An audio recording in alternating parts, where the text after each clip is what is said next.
আমার জিন ছবিতে সাকিব খানকে লাগে নাই। জ্যাজ মাল্টিমিডিয়া আবারও জোরে সোরে সিনেমায় নেমেছে, এটা আপনাদের সকলের সহযোগিতা কিন্তু লাগবে, শুধু জিনের জন্য না, জিনের পরে যতগুলো সিনেমা হলের সবগুলোর জন্য।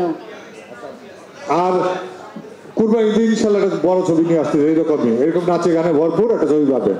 সাথে কুরবানি ঈদও আসতেছে, নামটা এখনো নাই ঘোষণা দেয়, সব কিছু ধীরে সুস্থ ঘোষণা দেবো। But big arrangement, big casting, big ওয়েতে আসবে কুরবানিতে। গল্পে সবকিছু মিলে গেলে অবশ্যই বানাবো না কেন?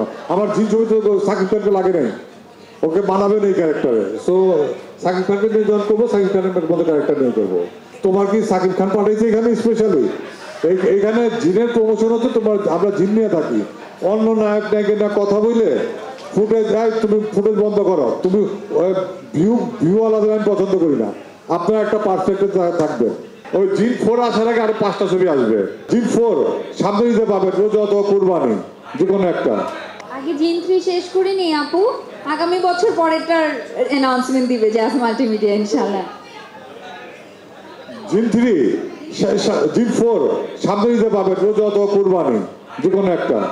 আমি বলি আমার সিরিয়াল শুনবেন এই বছরে, সিরিয়াল ঘোষণা দেবো না দেই, ওটা পরে দাপে দেয়, মজা লাগবে। এই বছরে জিন 4 আসার আগে আরো 5টা ছবি আসবে। না জিন 4 তো ঈদে আসবে, ঈদের মাঝখানে ছবি বানাবো না, কি বলে মেয়েটা।